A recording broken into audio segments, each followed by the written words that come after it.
The sun is the superpower of our solar system. A thermonuclear blast furnace erupting with massive explosions. It can be the same amount of mass as Mount Everest coming out from the sun and flying out into space. At 93 million miles away, it would seem that we're safe from the sun's wrath. But are we? It matters, especially in modern times, what the sun is doing. From the center of the sun, as it rotates around, is the kill zone. With some experts predicting the most violent outbreak of solar activity in modern history, it's never been more important to understand the secrets of the sun.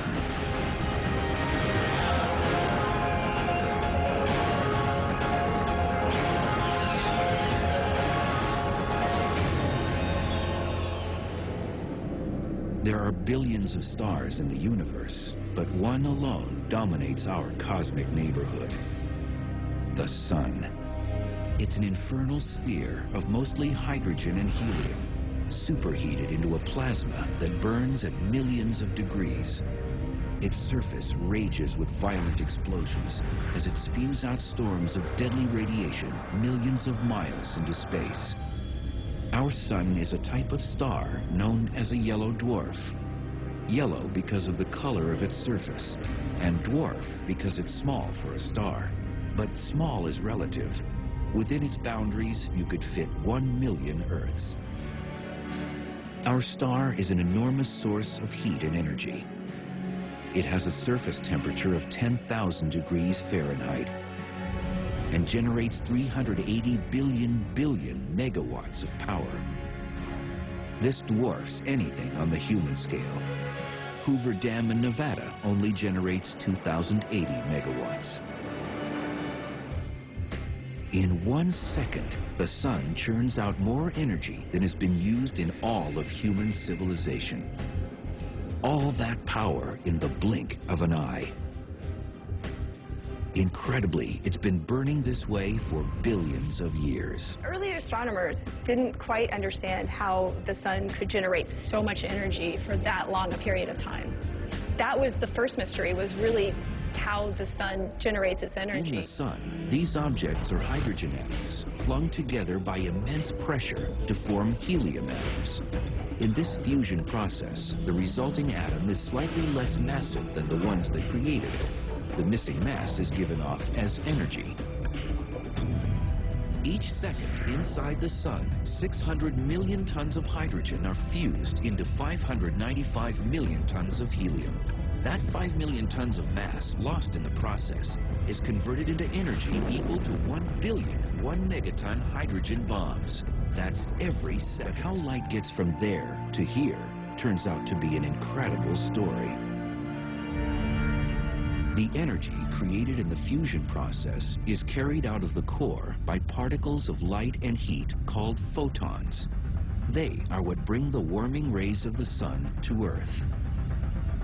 To reach our planet, these glowing travelers from our nearest star must first take a long, winding road through all the layers of the sun, like Dante journeying through the levels of hell. First, a photon enters the 185,000-mile-thick radiative zone. The region is so densely packed that the photon constantly bumps into other particles, like hydrogen and helium atoms. It struggles outward in a chaotic zigzag pattern that scientists call the random walk. A photon can't escape without interacting over and over and over and over again, getting absorbed by atoms and re-emitted, and it can be absorbed and re-emitted millions of times.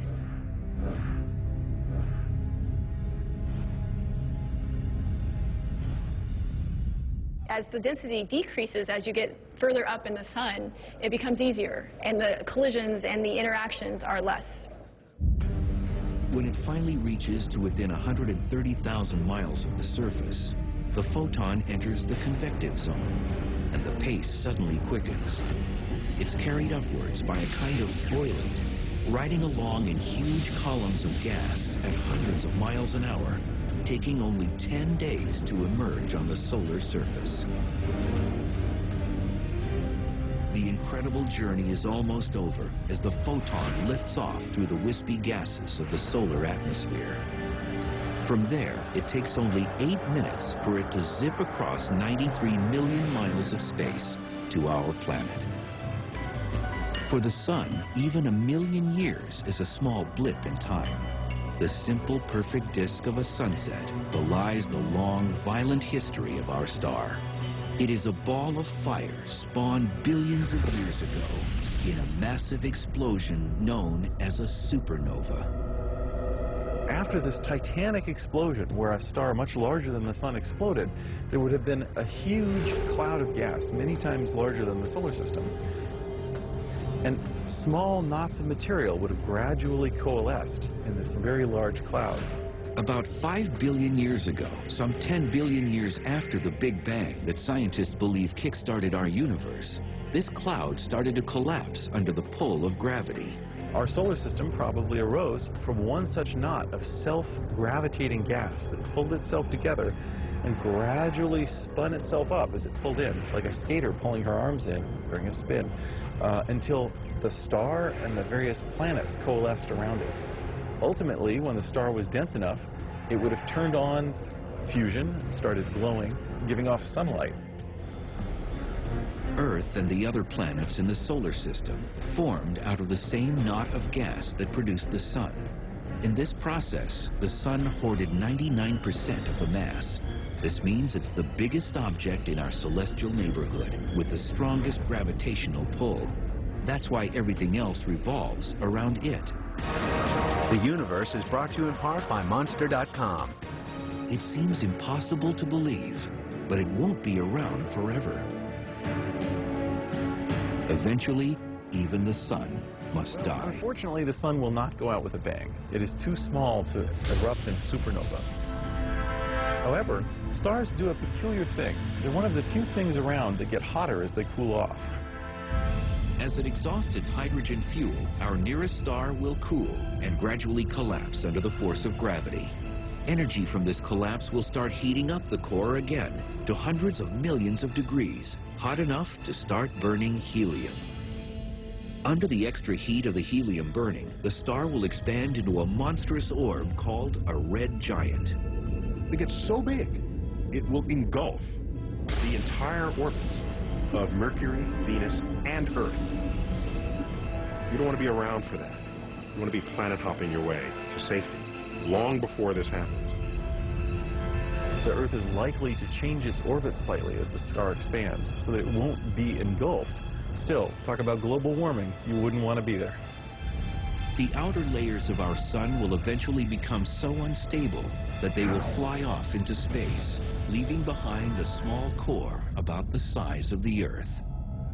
So remember, we've shrunk most of the sun, which is 1 million miles across, to the size of the Earth, which is more like 6,000 miles across. Our once great star reduced to a slowly cooling cinder. And life as we know it on Earth will cease to exist.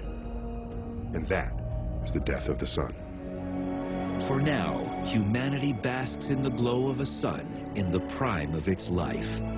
Science has uncovered many of the secrets of our nearest star, but we remain awed by its beauty and ever more wary of its wrath.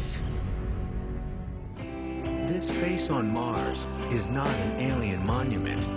Explore Mars in the universe next week.